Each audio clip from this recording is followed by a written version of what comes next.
Колкото повече съвременната медицина напредва, толкова повече нараства броят на болните хора. Както се досещате, фармацевтичните компании значително допринасят за разрастването на този проблем. Таинственост. Фармацевтичните компании по принцип са една бетонирана зона, една зона на повишена таинственост.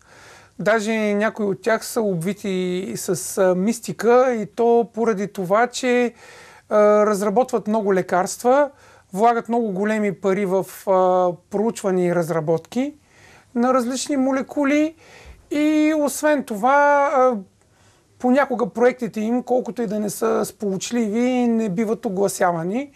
Затова около тях винаги има някаква мистерия и таинственост.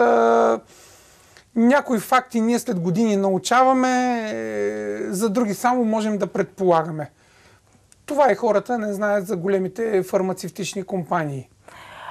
А защо тези фармацевтични компании всъщност държат такава мистика около себе си и има такива тайни относно тях?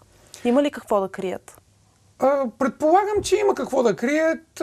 Все пак те влагат милиарди в разработването на различни молекули, състезават се помежду си и това е важно. Кой ще извади пръв молекулата на пазара, дали тя ще работи, как ще бъде представена, кога ще влезе в употреба и на практика какви печалби ще донесе на фармацевтичната индустрия. Това е най-важното нещо.